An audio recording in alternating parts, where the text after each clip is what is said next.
예, 영국이 유럽 연합을 마침내 탈퇴합니다. 이 소식과 함께 정치권 소식, 연예계 이슈에 이르기까지 다양한 이슈 여러분들과 함께 생각해 보겠습니다. 자, 오늘 함께 해주실 네 분 소개해 드리겠습니다. 정철진 경제시사 컬럼니스트, 그리고 숙명여자대학교 강미연 교수, 부산카톨릭대학교 차재원 교수, 그리고요, 제가 오늘 아주 특별한 분을 모셨습니다. 오늘 아침에 제가 라디오를 하러 이 YTN에 나오는데 이 엘리베이터 안에 트릭 TV에서 그 새벽 시간부터 열심히 해설을 해주신 분이 한 분 계십니다. 바로 정말 이분이 없으면 오늘 하루 YTN 어떻게 돌아갔을까 걱정이 될 정도의 분인데요. YTN의 박성호 기자 나와 계십니다. 안녕하십니까? 예. 자, 그 브렉시트, 이게 이제 영국이 EU를 빠져나간다, 그죠?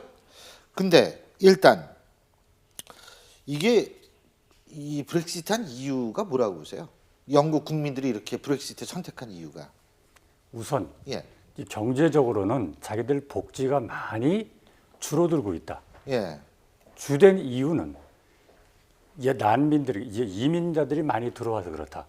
그러니까 작년 같은 경우에 영국으로 들어가는 순수 이민자들, 예. 뭐 나가고 들어온 사람 빼고 나면 33만 명 정도가 되는데 그중에 절반 가량이 EU에서 들어간 사람들입니다. 그런 사람들이 들어와서 그 하급의 직업들을 많이 잠식을 하고, 그래서 자기들의 일자리가 좀 없어진다. 또 그 사람들한테 무슨 지원도 해주고 하느라고 영국의 복지가 상당히 침범을 당하고 있다. 예. 이런 생각을 가지고 있는 것이 주로 이제 경제적인 이유고요. 이 EU 자체에 대한 불만이 있습니다. 쉽게 얘기해서 EU가 정한 법, 28개 회원국이 있지 않습니까? 예. 그럼 거기 정한 법이 예. 각국의 법보다 위에 있습니다. 어, 그러니까 영국은 거기에 지배를 받기를 싫어한다는 것이고, 예. 특히나 28개국 중에서 예. 영국은 다른 나라하고 비교할 수 없을 정도로 예외 조항을 많이 받았음에도 불구하고 아직도 그것이 불만족이고, 더 많은 어떤 주권이라고 할까요? 그런 걸 가져야 되겠다라는 게 영국 사람들의 생각입니다.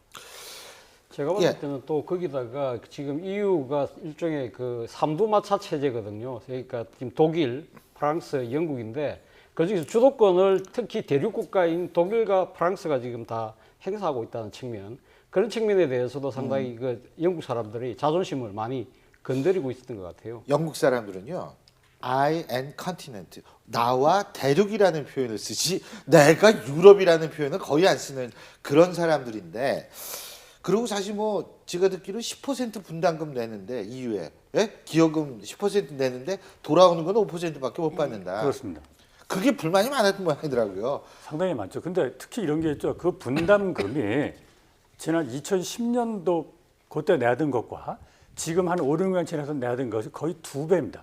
최근 들어서 예. 분담금 비율이 급등을 했고, 예, 그래서 상대적인 박탈감이 심한데, 지금 교수님께서 말씀하셨듯이 이게 내는 건 분담은 한 10쯤 하는데 받는 건 절반밖에 안 받으니까. 그렇죠. 그래서 그것을 영국으로 내수로 돌리면 경제가 좋아지지 않겠느냐라는 생각이 브렉시트 주창자들의 하나 의견입니다. 예, 제가 오늘 영국에 지금 일하고 있는 글로벌 그 금융회사 CEO한테 제가 좀 뭘 물어봤어요. 네. 이 브렉시트에 대해서.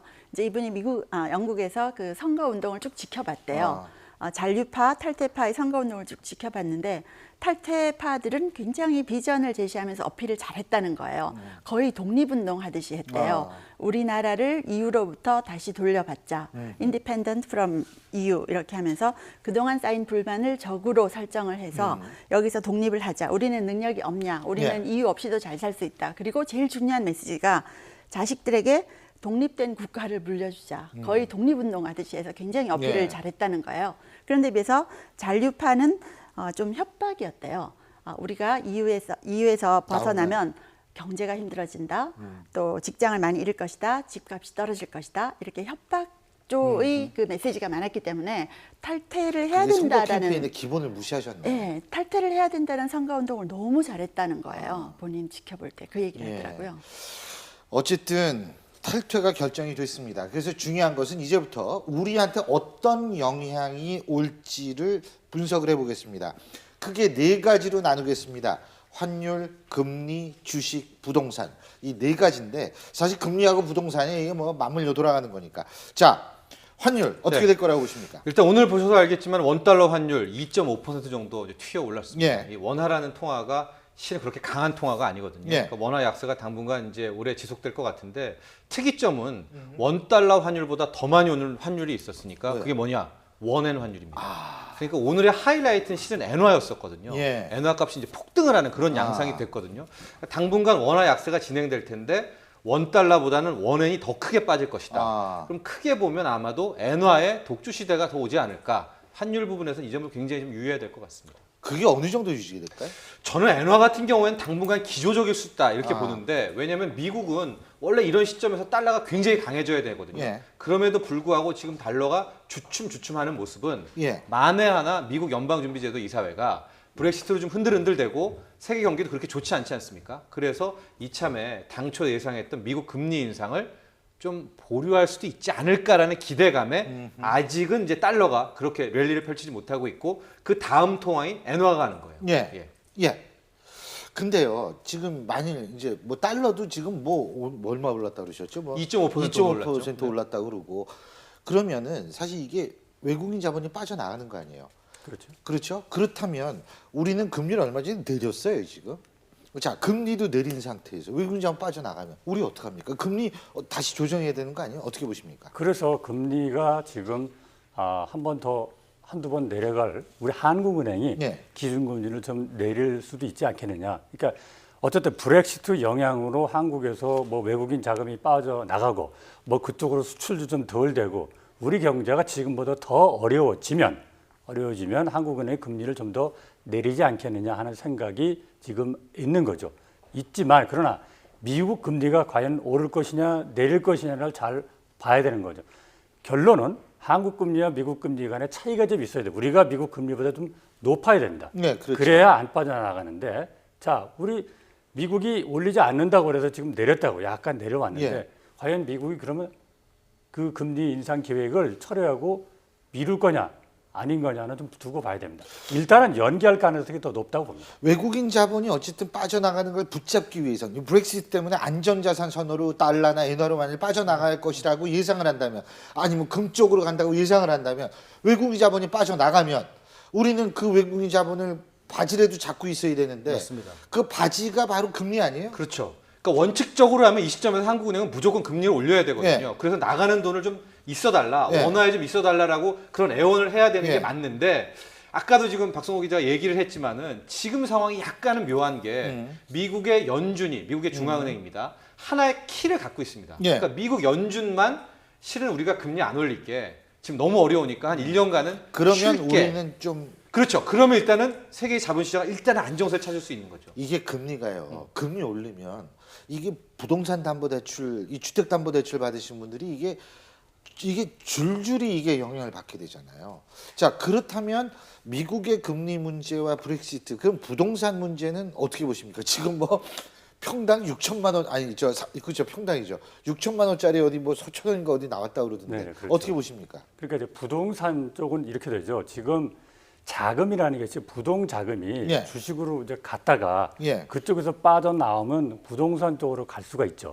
그럼 부동산에 지금 거품이 더 낄 수가 있고요. 예. 거기다가 지금 가계 대출 중에서 그러니까 가계 대출 중에 부동산 담보 대출이 굉장히 빠르게 그렇죠. 늘고 있습니다. 있죠. 심지어 젊은 사람조차 예. 금리가 내려가니까 예. 전산인이 너무 심해서 그쪽으로 이상 과열돼 가지고 대출이 늘고 있거든요.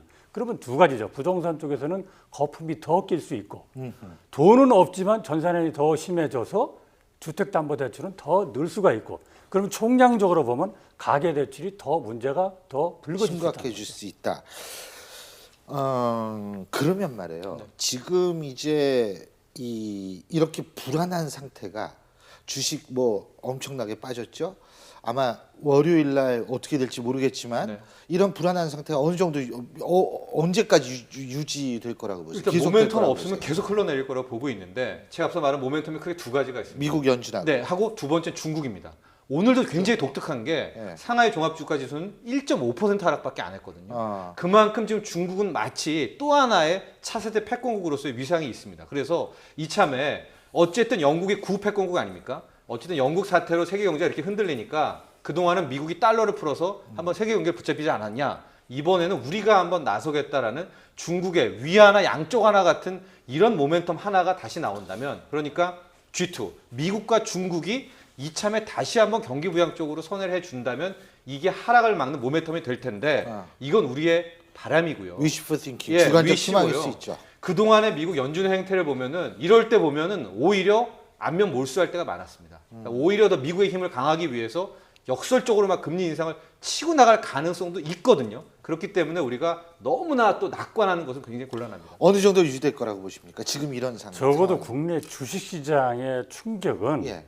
일부에서 보니까 한 2주 정도까지는 갈 거다. 최소 2주 정도는 갈 수 있다. 근데 예. 폭이 문제죠. 가령 지금 폭락을 했지만 그것이 보니까 우선 2008년 금융 위기와 지금 이번에 브렉시트 예, 사태가 예. 얼마나 크게 작느냐. 사실은 그거보다는 좀 덜하다는 평가가 많거든요. 리먼 브라더스보다 덜하다. 그때보다는. 그러니까 놀라긴 놀랐는데 차츰 봐서 이렇게, 왜냐하면 돈을 지금 영국의 영란은행이 돈 좀 풀었어요. 예. 그러면 각국이 G7이나 이런 데 공조를 해가지고 또 이달 25일에 아시아 인프라 투자은행이 예. 회의가 25일 베이징에서 열립니다. 예. 그때 G7 그다음에 AIB 모여가지고 아마 공조를 좀 할 것 같아요. 아하. 어떤 식으로든 간에 예. 돈을 풀자는 얘기죠. 그렇게 되면 예상보다는 2008년에 비해서는 기본적으로 충격이 좀 약한 데다가 공조가 확실하게 좀 된다면 예. 아마 생각보다는 그게 충격이 덜하지 않을까. 그래서 기간도 그렇게 길지 않을 거다라는 전망들이 있습니다. 알겠습니다. 이 경제는 우리가 흔히 심리라고 얘기를 합니다. 경제 심리이기 때문에 저희가 과도한 공포를 또 가질 필요는 전혀 없고 우리도 좀 냉정하게 현재 상황을 분석하고 대응하는 자세가 필요할 것 같습니다. 여기서 우리 박성호 대기자님은 보내드리겠습니다. 오늘 말씀 잘 들었습니다. 고맙습니다.